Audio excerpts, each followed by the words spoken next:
Sharon, thank you for coming.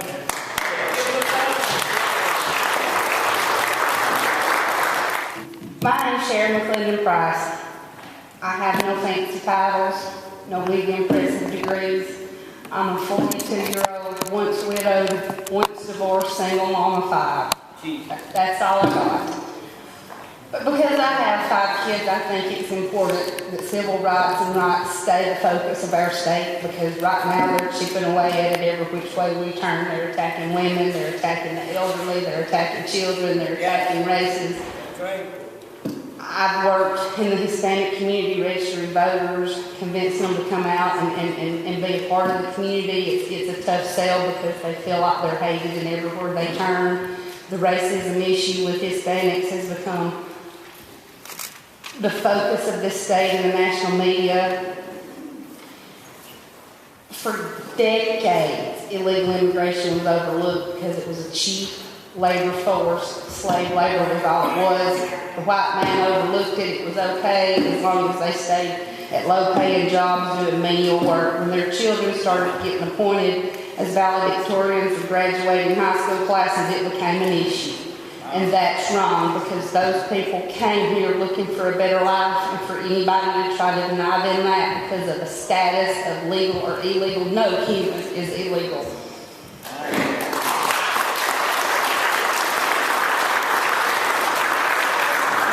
Tonight's focus is on women's rights. Women's rights covers everything. Everybody's got a mama or a sister, a wife, a girlfriend. As long as we fight for women's rights, we're fighting for all rights. I've watched in horror as the GOP started their war on women. I've seen it escalate into an epidemic of hate, suppression, and terror. I have borne witness to a blatant racist attack on brown-skinned people under the mantra of illegal immigration. I see no moves by the current legislation to improve sentences or to prevent hate crimes against gays and lesbians. I've seen hate and disdain targeted at people whose religious beliefs differ from the fundamentalist, extreme, radical Christian right. They don't want people to love, they want people to hate if you don't act and look just like them. And today I'm before a group who have come together to celebrate a march that changed my Alabama forever. By the sheer will, determination, and love. People who stood up to brute force and suffered through beatings, and burnings, and bombings, and murder to be granted the rights that they had been denied that were theirs all along.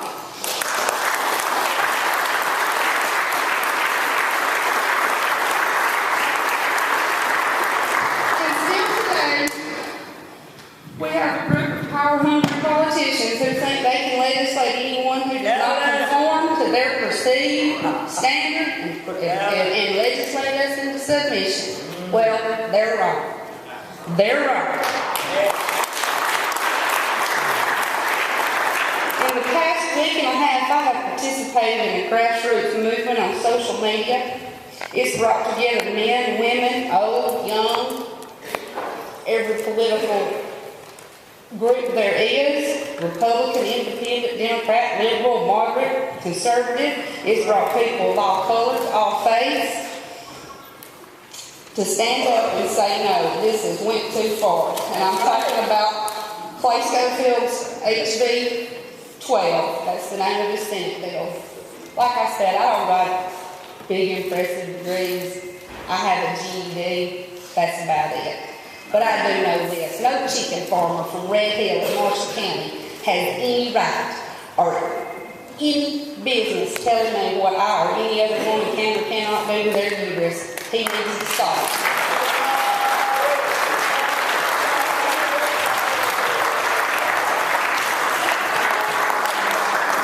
On February 24th, Robert and Mary Posey, they live up in Marshall County, I'm friends with them, they started a Facebook page.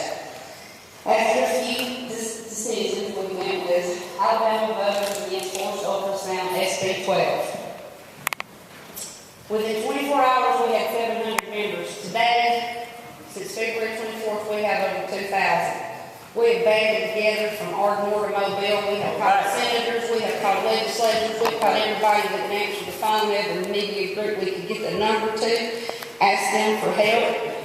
I went and seen Senator Schofield myself at his governor's office. I went to Montgomery today to see him. He didn't have time to see us. He was too busy. Senator Hank Sanders invited us up to his office to sit because we had time to kill before we got here. We did that. We thanked him for that. It was an honor to spend some time with him. And since we started that, Senator Schofield has called the women opposed to it silly.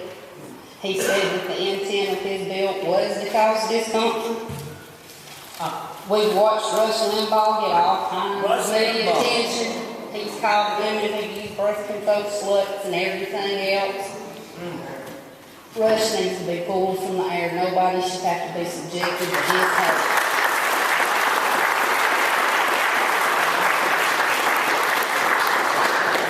Tonight is Super Tuesday. People are voting.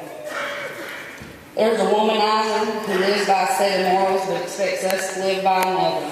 There's a crazy fundamentalist religious nut whose name I can't even pronounce. Come on. And then there's a family guy with 2 Cadillacs for his wife, whose worst crime, family-wise, seems to be strapping his dog to the top of the station wagon and going on vacation.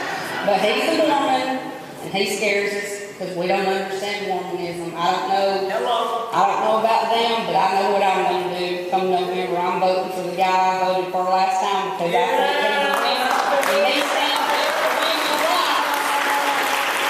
And that's the kind of president I want, and that's the kind of president America needs. Thanks, Senator Sanders, for having me to speak. Help us.